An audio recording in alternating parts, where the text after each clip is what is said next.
Hey guys, dude here. I know it's been quite a while. I tried to do a video a couple days ago, but the battery died and I just hadn't had time to charge it up, so I'm going to use my phone today. I wanted to do a little bit of an update on some of the things that we've got going on and some of the things that we've got accomplished, and possibly some things that we're going to be doing in the next year. If you remember back in the day when I first started the tool shed, this is a simple little tool shed. Kind of wanted to let you see what it's become. Just a simple 8x8 tool shed, shelves. Got all my tools. We're getting close to Christmas and I want to get everything locked up and secured. We're going to be heading into town. Graham is going to be spending Christmas with his family.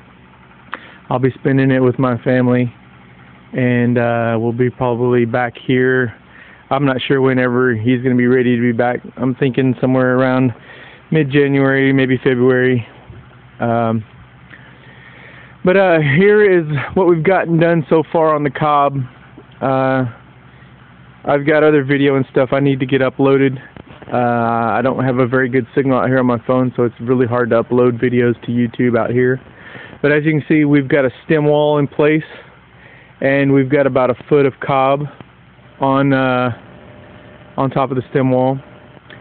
We've done a little bit of timber framing like stuff. It's not actual timber framing. Nothing was actually notched. There's no tongues. There's no tenons. There's no traditional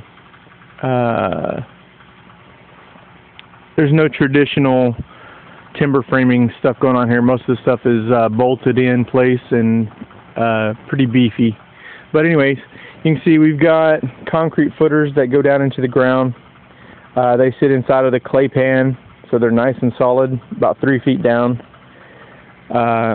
We've got all these 6x6 posts holding up 3 beams that support the floor above. This first floor will continue to be cob all the way up to the ceiling, and then on the second floor is going to be a straw bale application, and we're going to be taking care of that in March. Here we've got a couple of, you can see there's one over there. These are clay hydration pits. Basically what it is a tarp sitting inside a ring of straw bale where we have dumped dry clay and watered it down. Also, there's a ton of leaves and pine needles, but it's doing what we need to do. It's really good to keep clay especially hydrated, keep it wet, and it works a lot easier that way. There's another pit there. You can see water sitting inside of it. It doesn't harm the clay one bit. It actually helps it out. It helps it to mix in with the straw better, helps it mix in with the sand better. And yeah, so it's a lot easier to do it that way. You can see my door buck is in place here for my front door. It's going to be a custom-made front door that I'm making. I'm going to try to do this as rustic as I can. I'm going to go back to the old Spanish-style slat doors. A couple of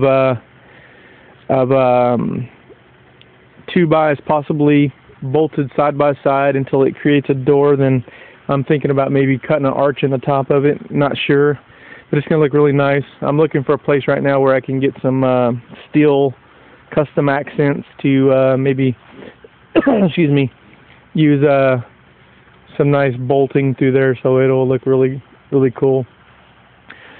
We've got a tarp over it right now which needs to be secured before we leave, and that's just basically to help keep the rain off the cob wall. Here's our little generator. This is what we power all of our tools with. We got some leftover rock here. This is going to be the base of my cob oven. I've decided that it's going to be a double chambered rocket cob oven. You can look here on YouTube and find some more information about that. Ernie Wiesner is an excellent source for cob ovens and also rocket stoves, and he's decided, or he's went ahead and joined those together and made a rocket cob oven, and it gets up to temperatures of 3,000 degrees. So check that out on YouTube. We've got a mixer here, borrowed from my buddy Tom. We've been using that to mix concrete for the footers there. Also to mix up some plasters later on. Here we have one of our first pallet projects. What this is going to be our powerhouse, our power shed. It's basically a typically framed floor. I guess you would call it a pier and beam floor. Plywood over a joist system sitting on top of deck block. Then we got pallets that we've secured by nailing together or screwing together, and then we'll pack that in with a clay slip, which is basically clay that's been screened to take all the debris out of it, with water added and mixed up to a fine slip. And then we add that to straw. We break apart straw and add it in, mix it up. It becomes a nice little gunky mess, but once you pack that inside of these cavities and let it dry, it becomes very solid and a nice insulation. It's kind of a twofold. It has insulative properties because of the straw, and it also has thermal mass properties because of the clay that we're adding inside of it. So this is going to hold all of our solar equipment, our charge controller, inverters, dump load modules, things of that nature, voltmeters, and it's basically just going to be an 8-foot by 8-foot building, very similar to the shed, but this one's going to be obviously a little bit prettier. It's going to have an earthen plaster on the outside and inside. It should help to kill any noise. We're going to also put this generator, and we've got a smaller 800-watt generator that we use from day-to-day stuff, for our day-to-day stuff, like running our internet, charging our laptops and cell phones and camera batteries and all that good stuff. So that'll sit in here, and we'll be venting the exhaust out, and it'll have a small duct system to vent the exhaust gases out. Actually, let's go over this way. This is another trail that we've gotten on the the southern side of the property.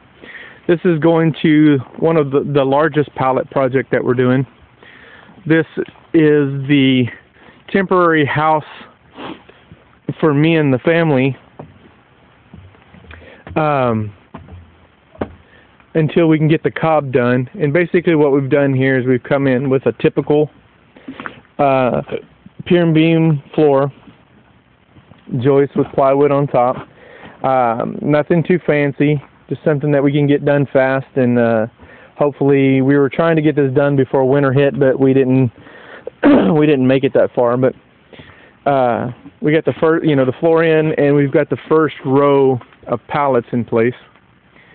And basically what you do here is very similar to what I was telling you about at the power shed. You get your first row in, pack it, then we take 2x4s and we secure the 2x4s to the top of the 2x4 members in the pallets all the way down. And if you can look right now, you can see that the pallets kind of, wave in and out. But once you put this 2x4 on top, which I'm calling a straightening plate, it actually draws all that wave into a straight line. And it also gives you something to secure your next row of pallets into, and becomes a very strong wall. And obviously here, what we do on the second row is we stagger the pallets, so that way it is, instead of all of our joints lining up all the way up, we'll stagger it over to the center, and our next joint will be here, and that'll add a lot of strength to the wall too. Now you can do pallets over top of pallets. It's not a problem. It's done that way all over the world as far as people that build with pallets. I find, and it's my feeling, that staggering them, as with staggering any type of material, adds a lot of strength to it. So here, let me give you a little overview of what we got here. Okay, this is looking directly south. This is going to be the master bedroom. I say master bedroom because this is the room that Me and Tamina will be staying in.